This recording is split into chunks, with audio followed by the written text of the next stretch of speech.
Hi, my name is Becky Jennings, and this is the Responsible Parenting Podcast. I give you the transformational tools to stop reacting to your children in the moment and start responding with intention. Do you find yourself locked in a daily power struggle with your child?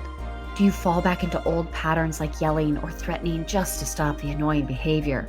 Are you desperate to learn how to connect with your kids, set boundaries, heck, gain some cooperation? If this is you, you need to check out my community. Inside my community, you'll have access to my signature strong-willed language course, where you learn how to regulate yourself, understand and speak your strong-willed kids' language to virtually eliminate the constant power struggles.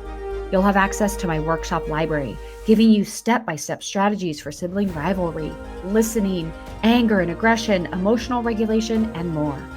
You'll have weekly Q&A opportunities to get personalized answers on challenging situations. You'll get specific strategies for you based on exactly what's going on in your home. No umbrella strategy, no umbrella script, no bots. You'll get a personalized roadmap to support you.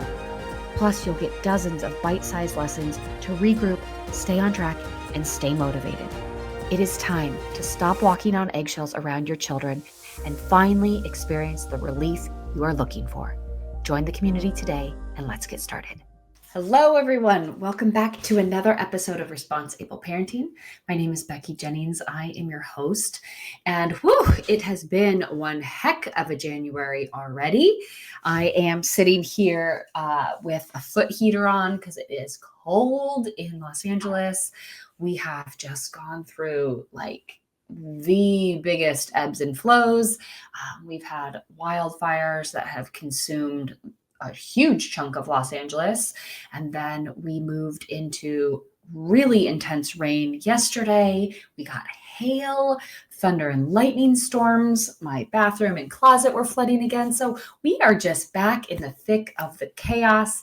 And the themes that I'm starting to hear over and over again with friends and family is just like, how do I fix this? Right? What do I do? What is going on? How do I stop all this chaos from just like consuming me, right? Oftentimes I hear like, how do I stop this behavior? How do I stop reacting to this stuff? And I wanted to dive into that because that just seems like this theme of giving away our power, this theme of not being able to fix, quote unquote, fix things in the moment.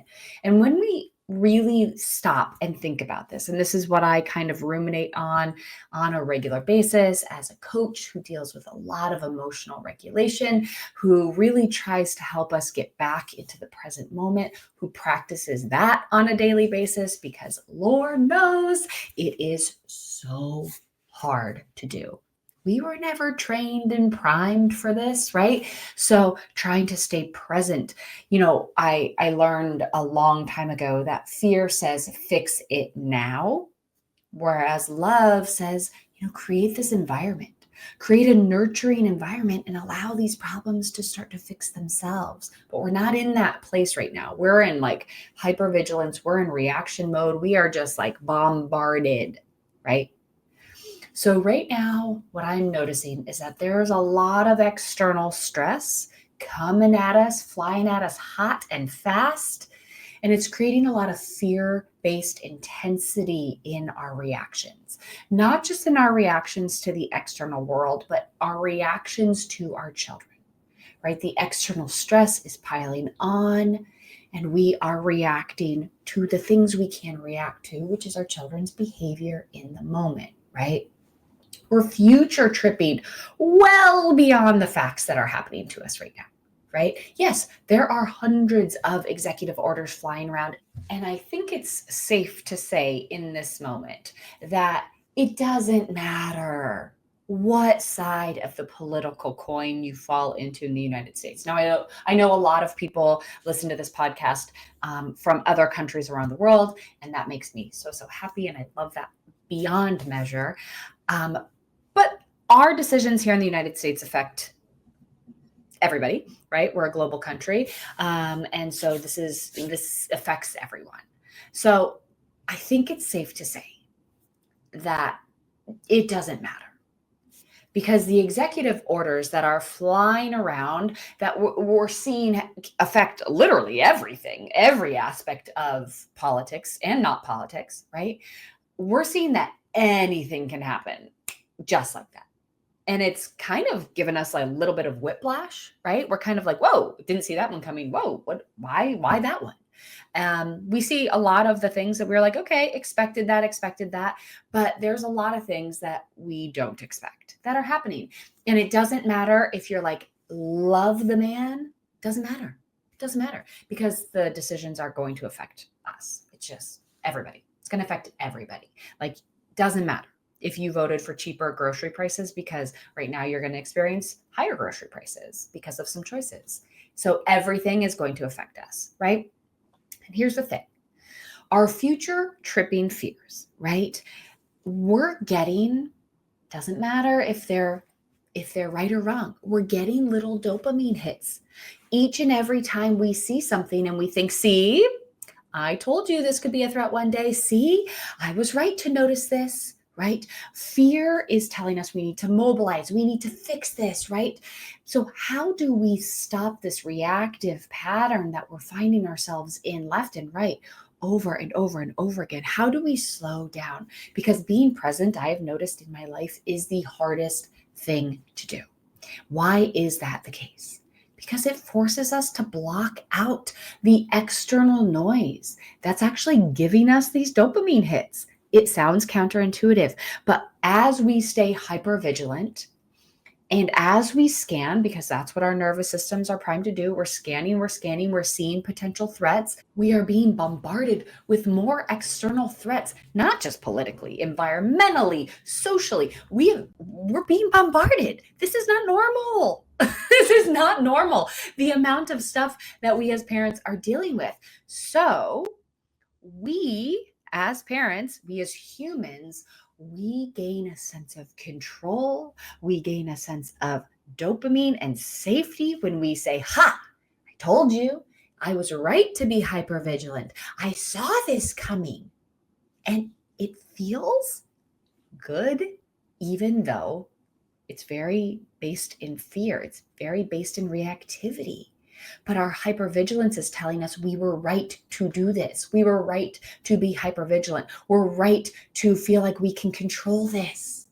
So we continue to doom scroll. We continue to get in these gossipy conversations about all this stuff that could be happening because it gives us a sense of control, even though it's based in fear.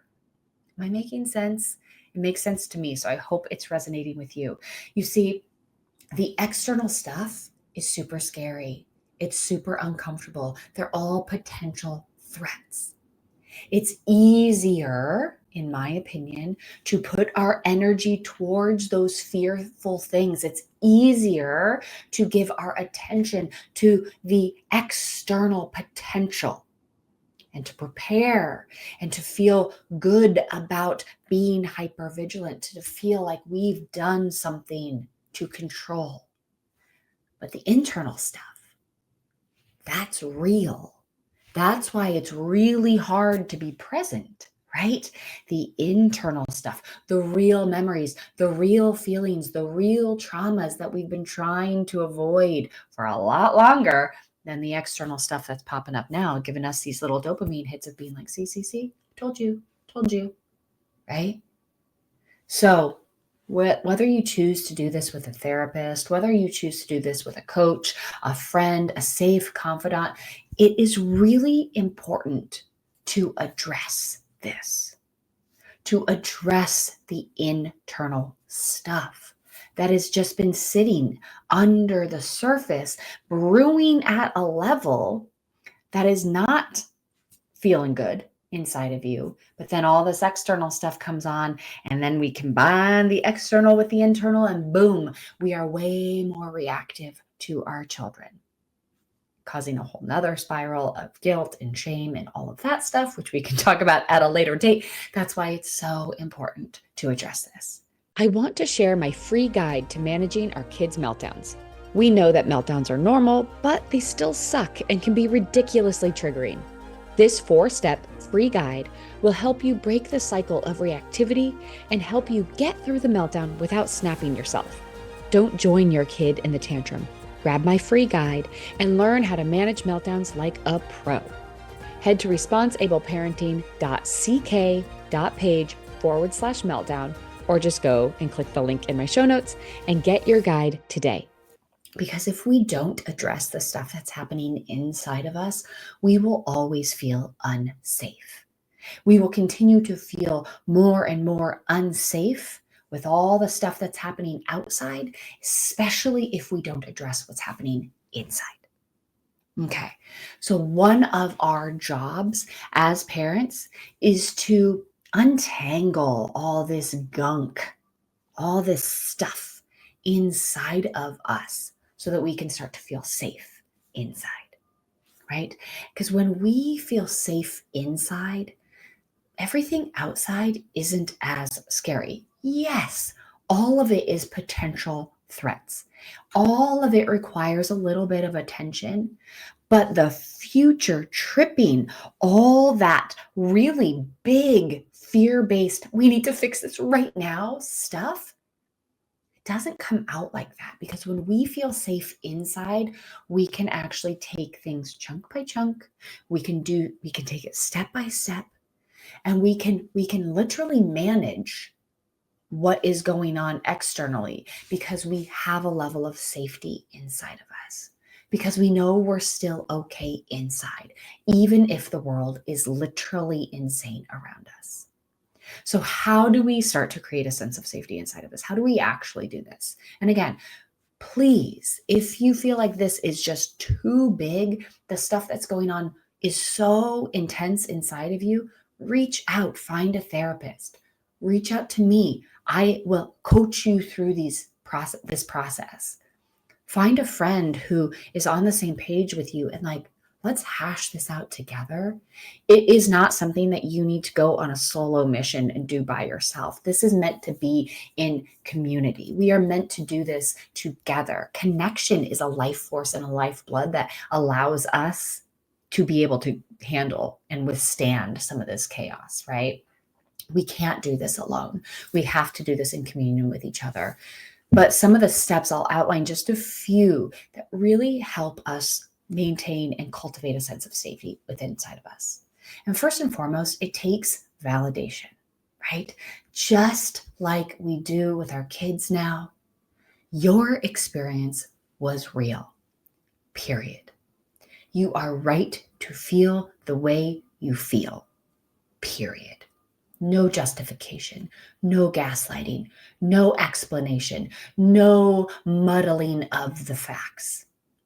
Whatever your experience was, it was your experience. It was real. And you are right to feel the way you feel about it. Absolutely. We start to take back our power from that moment by creating a place that is completely ours and completely safe. We can do that in our brain. In episode 74, I talk about a 5 senses exercise that you can go through. It is honestly one of my absolute favorite places to go in my own body, in my own brain, that is so safe. And even if I'm ruminating on some scary, scary stuff, if I'm future tripping about worst case scenarios, which I am prone to do, I can go to this safe space. I can go to this place in my brain and in my body, and I feel immediate relief. So head over to episode 74. If you haven't listened to it, it's very helpful, but it takes you through an exercise that you can do to ground back into yourself, to take back the power in your body, and to not allow fear to create this thing of I need to fix this right now. It allows you to slow down, to get grounded, to create a sense of safety internally. My son loves this exercise, and his safe space is an ice cream shop filled with dogs. And honestly, he was having a lot of trouble going to sleep for the past couple weeks. Makes sense. Our city has literally been on fire, and he keeps going to this ice cream shop filled with dogs, and he's been able to fall asleep every night. Okay, so find that safe place. within you. We need to set clear boundaries now. It is time. It is, if you have not set boundaries for yourself, it is time to boundary up right now. And I'm not just talking about external boundaries. Again, this is everything can be swirling around you, but you create boundaries within yourself. It is time to create those boundaries. You might have to set personal boundaries on your social media, on your TV, on your news consumption. That is important because all of the sound bites, all of the 30-second to 90-second clips, all of the commentary is meant to heighten your fear-based reactivity. That's its job. It's literal job. We actually have now conflict entrepreneurs in positions of power where their sole job is to stir up emotions within you to help you react, or to force you to react. Not help you react, force you to react. And the whole thing, my whole mission, is to allow you to see it, to witness it, but not absorb it, and to say, no, I still have choice in how I respond. I am able to choose my response to this noise. So set your boundaries. Set your clear boundaries and make them known. Set your service boundaries. You don't have to be in service to every single person. Set those boundaries. Set your commitment boundaries. Set your boundaries to how you feel nourished and taken care of. Then I want you to set time-based grounding opportunities throughout the day. I'm not asking you to go on 20, 30, 40-minute meditations every single day. I'm not asking you to meditate at the top of the morning and, before you go to bed and have all of these like really intense self-care rituals. I understand that is not possible, but maybe every 3 hours, every couple hours, you have an alarm that goes off on your phone where you intentionally do a 5-minute body scan, where you start to feel where the tension is building and you shake that out and you purge that energy so you can refocus on what you can control.